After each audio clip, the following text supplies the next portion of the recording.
Chango, originally from Mexico, currently residing in Washington State and is 4th on the PR. Let's go through his year, see if we're going to have another puff on our rankings or what. Again, we're starting off here. We have players around here. I need to double check who Aza and Far are. Far is a Sheik, 10th in Mexico, and Aza is 2nd in Mexico. I have no idea what the landscape of the Mexican Melee scene is. So I'm going to have to take, like, talking about these losses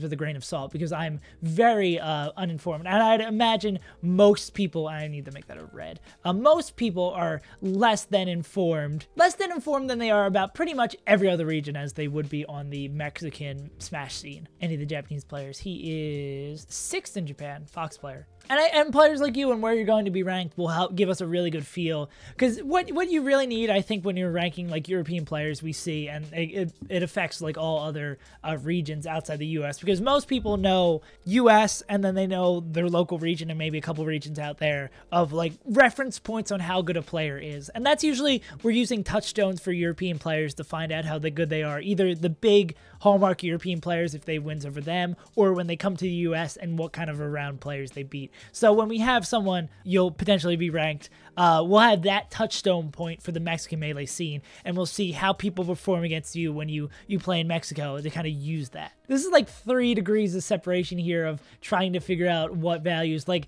a Mexican player who I don't know a lot about, who lives in Washington, who is another region I don't know a lot about, beating a player from Japan, which besides Amza, I don't know a lot about. Okay, yeah, but no, I'm completely glossing over the fact that this Chudat win is incredible. And I want to take another look at Chudat's year, because I saw IBDW's list that he put out for the top 20. I think he had Chudat at 20, which I feel like at gut reaction I don't agree with. But let me see what Chudat's done the year. Okay, maybe IBDW's got some good ideas going on here. That's a really, just like looking at that, 2-0 in Swedish, 1-0 in Moki, 1-0 in Fiction, even with Pew Pew, win on Axe. That's a damn good resume. And we maybe can highlight the Vortex as like maybe not the greatest loss in the world, but I think this tournament is a huge net positive for that. Hugs win. Again, it kind of the flip-flop of that. Everyone's got a Hugs win these days, because the Chudat win is very valuable because many don't have it, which shows that Chudat's really consistent, so beating him should be perceived as more of an accomplishment. A lot of people have been beating Hugs.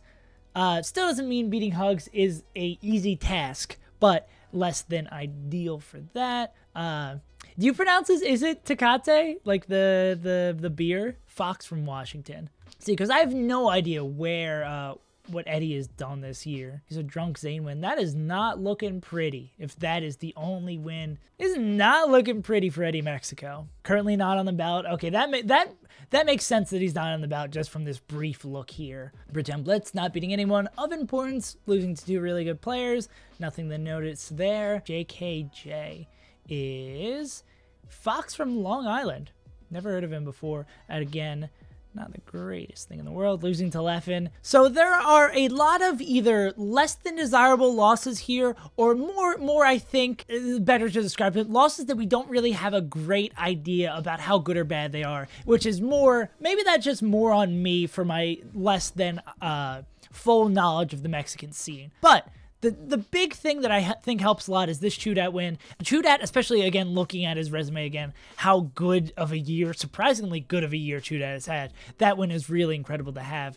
There's just a lot of these losses that I'm not the biggest fan of. I'm just kind of taking a bit to soak it in and see what's going on here. I do think the Chudat win is huge, and I think maybe people might potentially write that off slightly to being a puff Icy's thing. That's actually, has Chudat played any other puffs this year? But still a win's a win. Even if it's an unfavorable matchup, and that is, I think, important to keep in mind. Still a win's over Chudat. So let me put everything back.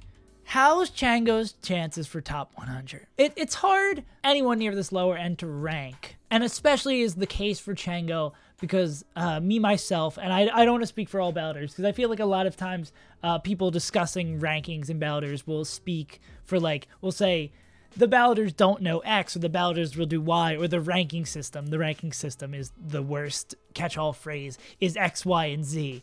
So I don't want to speak for all balloters. I will blatantly say, I will not blatantly is probably the word I'm looking for. I will very upfrontly say that I'm not nearly as knowledgeable about the Mexican scene as I feel would be much more helpful to know to gauge where Chango's skill level currently resides. But we can do the curb test.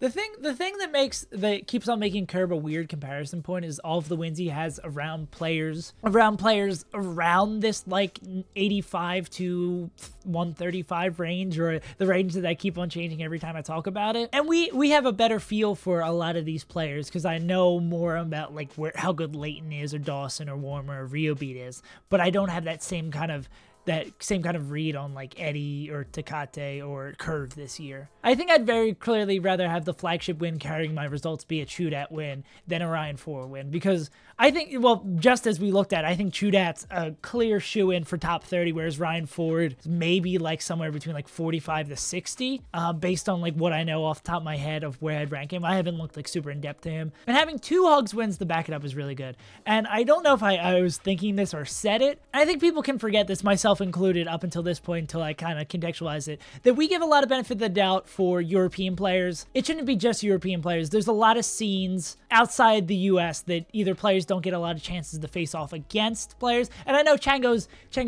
currently based in Washington and is on the Washington PR, but he goes to Mexico and competes against a lot of players there. So I think a little bit of like a grain of salt or a bit of benefit of the doubt should be given to players that we have, or at least personally I will be giving a bit of a benefit of the doubt to Chango, because we don't have a great idea of where a lot of these players exist right now. But I think Chango will probably make the top 100. I don't want to say on the back of this shootout win, but I think the shootout win's incredible, especially if people do the ballot like me, where they start from 1 and go all the way up to 100 and do some sort of ordering within that. But having a shootout win surprisingly is really good this year. Who would have thought? So where exactly I think Chango might end up, give or take anywhere between like 80 to 100 kind of thing. Maybe like 75 to 100 if other players either similar level of consistency and not as good of high wins on their resume. But again, I think he's probably going to make top 100 based on what we have here and based on the other players as reference points we have to look at. And I think that about does it for our discussion of Chango.